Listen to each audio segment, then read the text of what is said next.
Hi guys, Darth Deuces here back with another video, and today I'm going to start off my top 10 series of videos for top 10 various figures of the year, which I do every year at the end of the year, as many do. And the first one I'm going to do, and I'm doing it a bit early, is my top 10 Transformers, because I think I've gotten everything I'm going to get for Transformers this year. New releases have pretty much slowed down until the next year. I have everything I intended to get, and then some all right now. So I think we're good to go for the list.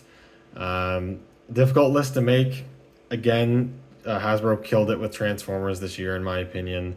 They keep killing it every year. We've gotten so much awesome stuff, and it looks like it's not slowing down for next year with the primes. I can't remember off the top of my head what the next line's called, but the one that's going to be focused on the primes, which I already have pre-ordered a bunch of those figures. Yeah, so for my list, just the rules I've imposed on myself is have to have been released in 2024 or really late in 2023 where I wouldn't have gotten it and most people wouldn't have gotten it until 2024. Obviously have to have bought it or else I wouldn't have it. And it has to be a transforming figure. I'm not doing non-transforming ones in this video. So Hasbro and third-party transforming figures are a go, but I won't be including like YOLO Park or 3-0 figures or Blockies or like Flame Toys model kits or anything like that in this list. It's just pure transforming figures. And they're also just right off the bat, there are no third-party figures in this list because any third-party figures I got this year weren't released this year.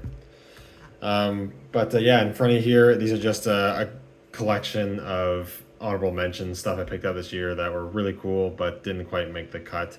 Try to go through these really quickly, but like Deluxe Bumblebee, really cool. He's my main Bumblebee on my shelf now. It's just, he's so small. I don't like some of the mismatched colors because of plastic and painted pieces. And it's just really hard to kind of digest the full price for him. Transformers 1, Megatron, and also the Optimus, both are really cool figures. Megatron would have had a chance, was pretty close to making the list, but I think their biggest downfall is just they're based on, I assume they're based off concept art. So there are things that aren't accurate about the figures that I wish were. So those didn't quite make the list, but Megatron especially I really like. The Walmart exclusive Star Raider figures, Cannonballs here. I have Lockdown behind Megatron there. I think those are pretty cool. Cannonballs, super cool looking. Lockdown, I've wanted a Generations Lockdown for a while, and while I think they could definitely make a better one, this one will do fine for now. The Sunstreaker here is the repaint from the 5-pack, and I just wanted to include this because I'm really happy with that 5-pack. It closed some pretty significant gaps in my Autobot roster on my shelf, so I'm really happy to have like Sunstreaker and Trailbreaker and the Hound, so that's super cool. Behind Sunstreaker, we have the Armada Galvatron, which is mostly a repaint of the Armada Megatron, which made my list last year. This one does have a new head sculpt, which is appreciated, and also has a bit of a spoiler to a figure that's going to be on my list, as I have him in the Burning Galvatron configuration. I didn't want to add Galvatron to the list because, like I said, he is pretty much just a straight-up repaint, with exception to the head sculpt. But I really like that mold. Armada is my jam. It's my G1. And I think the mold that wears the colors of Galvatron a bit better, so I actually prefer that one over the Megatron. It's just a super cool figure to look at. It's fun to transform. Both modes are great. Posability is good. I wish I had a bit more going for it, like maybe more gimmicks or accessories for the leader class price point, but it's still really cool. Over here, like Energon, not Energon, sorry, Cybertron Hotshot surprised me. He's a really cool deluxe, and honestly pretty big for a deluxe as well. So he's really nice. The Starscream here came really close to making my list from the War for Cybertron Studio Series figures. They've been kind of hit or miss. Optimus was really good. Their Megatron was just okay. I never got Cliffjumper or Bumblebee. I didn't get Barricade because he was not very good, that sort of thing. But Starscream, aside from maybe the cockpit on the torso being a little big, I think his size is good. His proportions are a lot nicer than the old figure. His sculpt in detail, I think, is for the most part a lot better. The accessories are good. Vehicle mode's good. Posability is great. Yeah, this one just surprised me a lot. I really like this one. And then a couple Optimuses in the back. We've got the animated Optimus. which this year was the first year I went and fully went through the animated series and watched it, and I did like it. It's still not my absolute favorite Transformers media ever, and the figure's real cool, but it's not my favorite ever.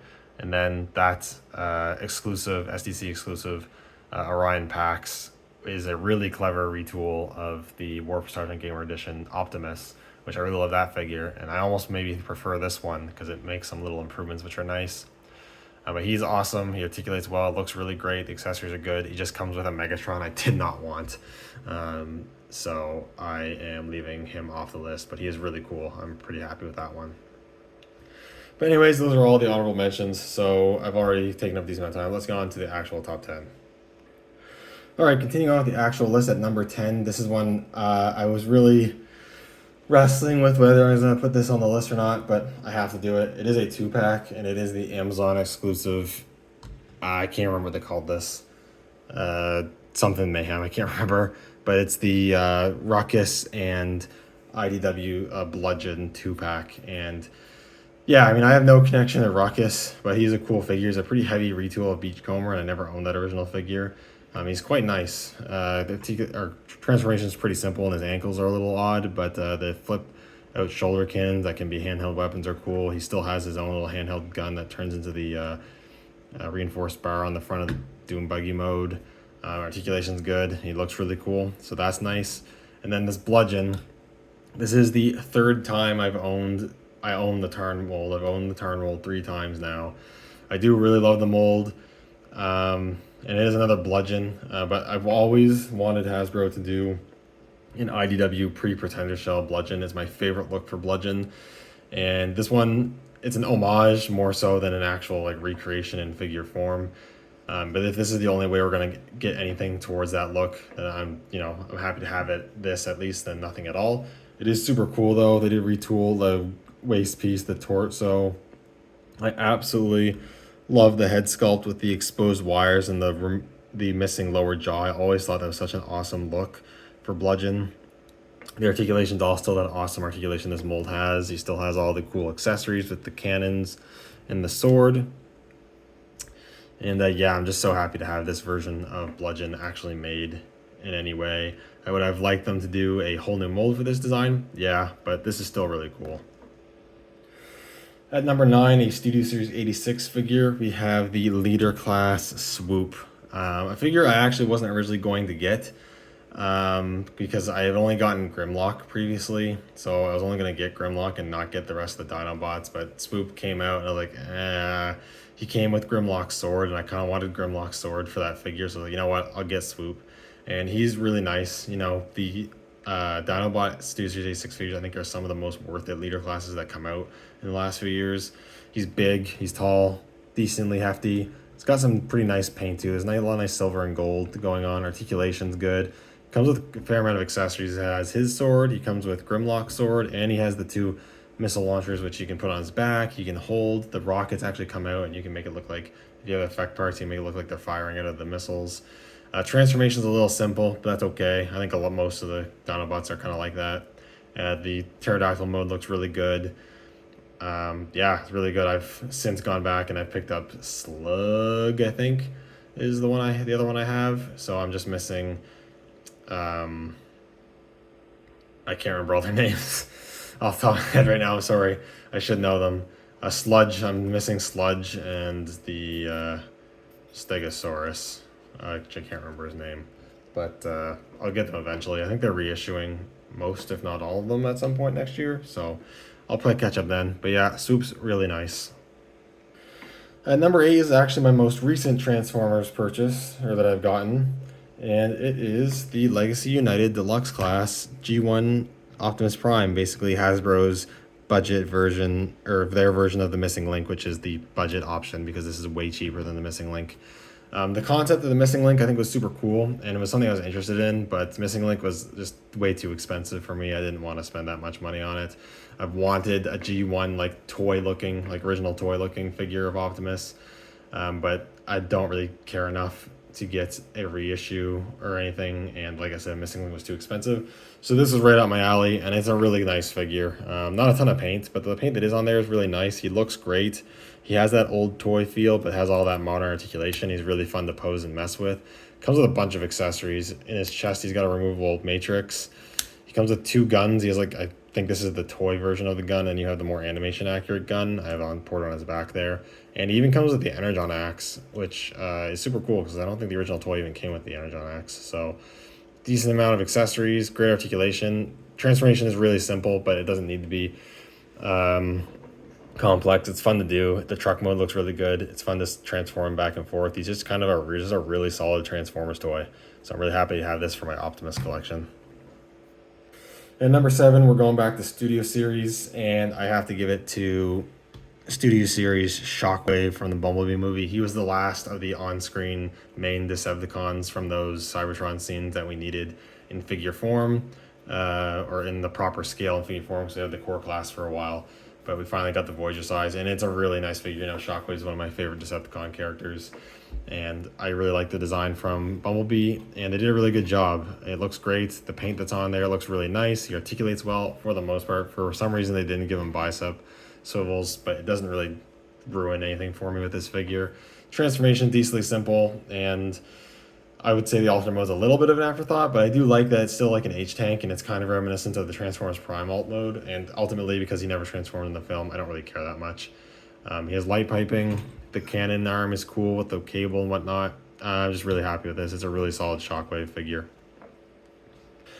Next up, staying with Studio Series and staying with Studio Series in the Bumblebee movie, we do have the Leader Class Concept Megatron. I was already quite interested in this figure when they announced it, but I was surprised at how good this figure was. It made me want to have wish this was actually in the film, made the final cut, because I think it's an awesome live action design for Megatron, and the figure turned out really good. There is no kibble on the robot mode whatsoever. Obviously, it's another character where he wasn't even on screen at all, but he also didn't transform on screen or anything.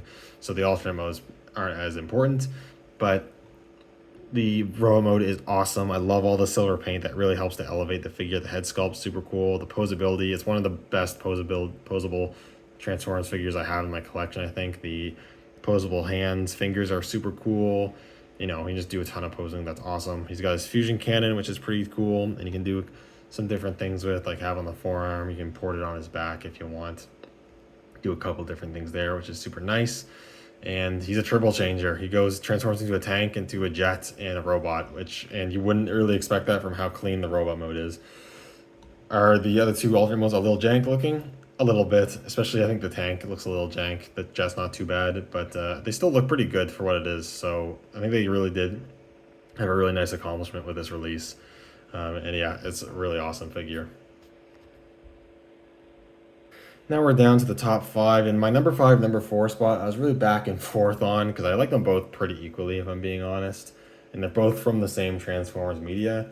But for number 5, I decided to put the Transformers Cybertron Starscream, and this is a super awesome Starscream. It might be one of my favorite generation scale Starscreams.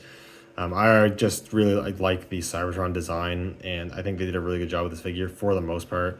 Really like the head sculpt and the little smirk he's got going on. The articulation is really well done. He's got a pretty good array of accessories. You got his gun here. You do have the Cyber Planet key, and he also has the null rays on the shoulders, which had the flip out Energon blades, and you can take off these null rays and you can put them on his forearms or do what you want with them, which is super cool. Transformation's nice. The vehicle mode looks good. My only real issue is he's lacking a lot of paint detail. Like, there's a lot of like color missing on his legs and whatnot, so that's kind of a bummer. But aside from that, it's just such a super solid Starscream figure. I think it's the coolest Starscream figure from Hasbro this year. And like I said, number 4 is another Transformers Cybertron character, and it is Vector Prime. I was super excited when they announced a new Vector Prime was coming. I really like the character. I really like the character design. I'm always down to get more of the Primes, which is why I'm really excited for next year, because we're getting the 13 Primes and all those other characters and whatnot, which is going to be super cool. But I've had the original toy for Vector Prime ever since like Cybertron came out and the original toy came out. So it's cool to see kind of, you know, the differences between the generations, throughout the years, the difference is made. This is actually, I think, a pretty well executed retool of G-Axis, G2 G-Axis, which you wouldn't have really expected would be Vector Prime, Cybertron Vector Prime, but it's always cool how they can kind of innovate their molds into different characters. He does have a decent amount of retooling, but still looks really good. Has a lot of nice paint detailing. The colors are nice and accurate. He has the sword and his special Cyberplanet key, which is super cool. The vehicle mode looks pretty decent. Transformation's good. I do wish there's a little more tooling. I wish they had the wrist forearm guards that the original design had, as well as I wish they would have done a little more with the lower legs to make him a little more similar to the original design. But overall, I'm still super happy with this. This is one I definitely had to have. So number 3 is an odd one for me. I have not bought any official Masterpiece figures in years. I don't really collect Masterpiece. I'll get the odd third-party Masterpiece scale figure here and there, but I gotta really like it to even do that. But this year, Hasbro, Takara, they put out a Masterpiece figure I actually wanted to get, and I was very happy with it. And it is my first ever movie Masterpiece figure. It is the Transformers 07 movie Brawl. This guy is an incredible figure. I've been very hesitant to dip my toes into MPM. I skipped all the other MPM figures so far. I don't know if I'll go back and get the other Decepticons. It's tempting to do. I don't know if I'll do it though. But Brawl, he's one of my favorite Decepticons. Might be my favorite Decepticon design from the first movie. The bad downtown battle scene, always iconic for me, and seeing that movie is just has such a meaning to me from my childhood. For seeing that in theaters for the first time and seeing Brawl driving through the city and blasting and going crazy, and they had to take multiple people to take him down. And the figure is just beautiful. It's beautifully sculpted and painted. It articulates really well. He even has an articulated jaw, which I think is pretty crazy. The robot mode looks awesome, and there's barely any kibble. The tank mode looks really good, and there's like no kibble showing on that either. It's super clean looking. The accessories are really good. He's as you can see, a bunch of effect parts, like the explosion you can attach to his chest. He has missile launching effects. He's got blast effects on the gun there. You can actually remove his left arm, and you can replace it with stub of an arm, basically, to make it look like it got cut off, which is a super cool feature. It's just such a super solid figure. The transformation is definitely a Masterpiece quality transformation, but it's not so complex where you're taking like an hour to transform it. It's a fun transformation to do, which is awesome. It's just super solid. I'm really pleased with this figure. So at number 2 is the biggest figure I picked up this year, and like I said, you got a bit of a glimpse of this guy. You kind of had a good idea this guy is going to be on the list, and he's not going to even fit on the screen here, but it is the Titan class Transformers United Armada Universe Tidal Wave. Absolutely adore this figure. It's such a cool Titan class. He's big, he articulates nicely. Transformation's like decently simple, but it's still fun to do, and his alternate modes are fun to put him into, with the Dark Fleet or the Giant Battleship mode. As you've seen already, you can take the pieces off of him and put them onto Galvatron or Megatron for burning Megatron or Galvatron.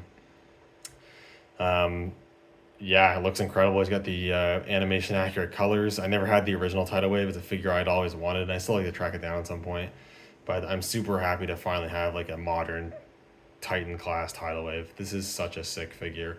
I'm not sure if he dethrones Omega Supreme as my favorite Titan that I own. I'm still on the fence with that. I think I still prefer just slightly Omega Supreme, but this guy is so sick. It's such a cool figure, and it's like a kind of a dream come true figure for an Armada fan, just like the Commander class Optimus was last year. So yeah, really pleased with this guy. He's super sick.